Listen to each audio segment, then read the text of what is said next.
Hi friends, అందరికీ నమస్తే. Welcome back to our channel. గారెలు అంటేనే ట్రెడిషనల్ వంట. మనం మామూలుగా ఇంట్లో అలసంద గారెలు, మినప గారెలు ప్రిపేర్ చేసుకుంటూ ఉంటాం. మనం పప్పు ఉపయోగించి చేసే గారెలు చాలా వరకు నానబెట్టుకొని ప్రిపేర్ చేసుకోవాలి. ఈ విధంగా పచ్చి అలసందలతోనే మనం ఈజీగా 10 మినిట్స్లోనే గారెలను ప్రిపేర్ చేసుకోవచ్చు. వీడియో స్కిప్ చేయకుండా చూడండి. నచ్చితే సబ్స్క్రైబ్ చేసుకోండి. వీటిని ఏ విధంగా ప్రిపేర్ చేయాలో ఇప్పుడు చూసేద్దాం. ముందుగా మనం ప్రిపేర్ చేసుకునే క్వాంటిటీని బట్టి ఈ విధంగా పచ్చి అలసందలను తీసుకోవాలి. ఇలా తీసుకున్న వాటికి సరిపడా ఈ విధంగా పచ్చిమిర్చిని వేసుకోవాలి. గారెలు ఎక్కువ స్పైసీగా కావాలనుకుంటే ఇంకొక 2 పచ్చిమిర్చిని కూడా యాడ్ చేసుకోవచ్చు. ఇందులోనే చిన్న అల్లం ముక్క, అలాగే 4-5 వెల్లుల్లిని కూడా తీసుకోవాలి. ఇలా కచ్చా పచ్చాగా గ్రైండ్ చేసుకోవాలి. ఇలా చేసుకున్న వాటిలో మనం తీసుకున్న అలసందలను వేసుకోవాలి. వీటిని ఎక్కువ సాఫ్ట్గా గ్రైండ్ చేసుకోకుండా ఈ విధంగా కొంచెం కచ్చా పచ్చాగా ఉండేలా చేసుకోవాలి. ఇలా ఉంటేనే మనకు వడలు టేస్టీగా అలాగే క్రిస్పీగా కూడా ఉంటాయి. ఇలా గ్రైండ్ చేసుకునేటప్పుడు వాటర్ ఏమాత్రం యాడ్ చేయకూడదు. ఇలా గ్రైండ్ చేసిన మొత్తాన్ని మిక్సింగ్ బౌల్లోకి తీసుకోవాలి. ఇందులో రుచికి సరిపడా సాల్టు, అలాగే సన్నగా కట్ చేసి పెట్టుకున్న ఉల్లిపాయ ముక్కలను కూడా యాడ్ చేసుకోవాలి. ఇందులోనే కొద్దిగా కట్ చేసుకున్న కొత్తిమీర, అలాగే కొంచెం పుదీనా కూడా వేసుకోవాలి. ఇలా పుదీనాను యాడ్ చేయడం వలన గారెలు మంచి టేస్టీగా అలాగే స్మెల్ కూడా చాలా బాగుంటుంది. వాటర్ యాడ్ చేయకుండా ఈ విధంగా 1 నిమిషం పాటు కలుపుకోవాలి. ఉల్లిపాయల్లో ఉన్న వాటర్ మొత్తం మిక్స్ అయ్యి పిండి ఈ విధంగా తయారవుతుంది. ఇలా కలుపుకున్న పిండిలో మనం ఒకసారి సాల్ట్ని చెక్ చేసుకొని పక్కన పెట్టుకోవాలి.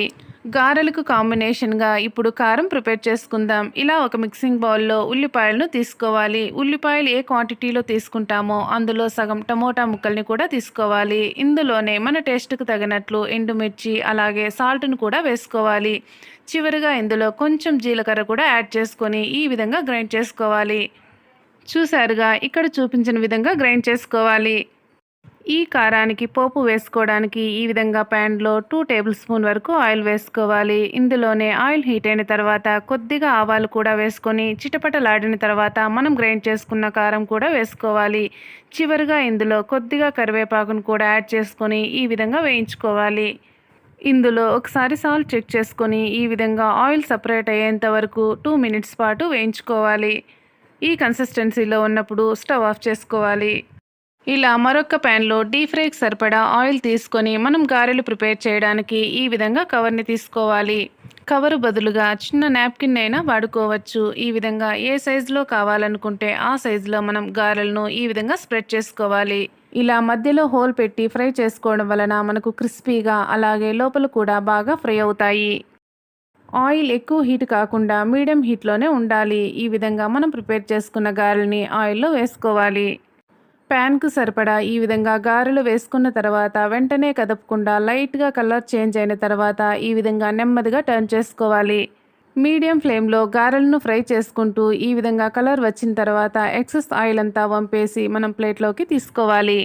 అంతేనండి, ఎంతో టేస్టీగా ఉండే పచ్చి అలసంద గారెలు రెడీ. ఇలా ప్రిపేర్ చేసుకున్న క్రిస్పీ స్పైసీ గారెల్లో ఈ విధంగా కారం అలాగే పెరుగు కాంబినేషన్ చాలా బాగుంటుంది. ఈ ప్రాసెస్లో గారెలు ప్రిపేర్ చేసుకొని ఇలా కారం పెరుగు కాంబినేషన్లో ఎలా ఉందో తప్పకుండా కామెంట్ చేయండి. ఇలాంటి మరిన్ని రెసిపీస్ కోసం మన ఛానల్ని సబ్స్క్రైబ్ చేసుకోండి. పక్కనే ఉన్న బెల్ ఐకాన్ క్లిక్ చేయండి. ఆల్ నోటిఫికేషన్ మీద క్లిక్ చేయడం వలన ఏ రెసిపీ పోస్ట్ చేసినా మీకు వెంటనే నోటిఫికేషన్ వస్తుంది. అలాగే లైక్ చేయండి, షేర్ చేయండి. మీరు లైక్ చేసి షేర్ చేయడం వలన ఈ వీడియో మరి కొంతమందికి రీచ్ అవుతుంది. Thank you for watching. Have a nice day.